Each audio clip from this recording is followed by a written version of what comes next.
кайсыл кесиптин Окуунун жүрүшүндө алгач бүтүрүүчүлөр кесиптерге багытталган бир канча суроолорго жооп беришти. Мындан алардын кайсыл бир кесипке шыктуу экендиги аныкталат. Окуучулар буга чейин боолголоп тандаган кесибинен баш тартып, шыгына жана мүмкүнчүлүгүнө жараша башкасына багыт алышты. Аскер кызматкери чек араларда иштесем деп тейик кылчумун.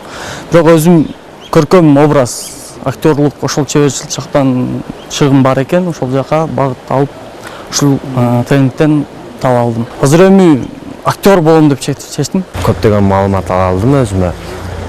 Негизи журналист болууну самачумун, азыр журналистке шыгым жок экен. Военный болууну чечтим. Уюштуруучулар окуучуларга келечекте өлкөнүн өнүгүшүнө салым кошкон кесип ээлери, белгилүү инсандар тууралуу айтышты. Ошондой эле бүгүнкү жана келечектеги кесиптер жөнүндө кенен маалымат беришти. Буга чейин Кыргызстанда 170ден ашык кесип бар экенин билчү эмесмин. Мындан алдын өзүм дизайнер болом деп самачумун.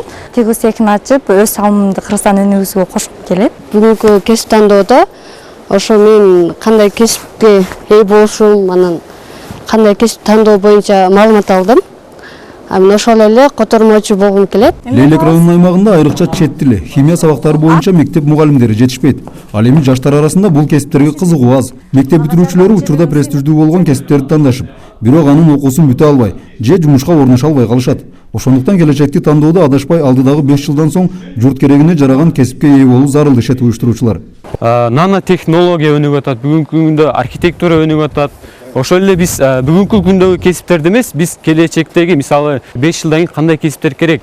Архитектор керекпи, же агроном керекпи, же зоотехник керекпи? Ошол тууралуу айтып берип атабыз жаңы кесиптерден.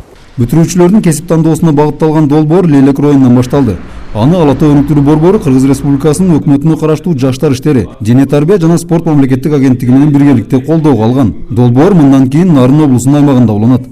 Медер Ниязалиев, Рысбек Мазаитуулу, Коомдук 1 канал, Баткен облусу.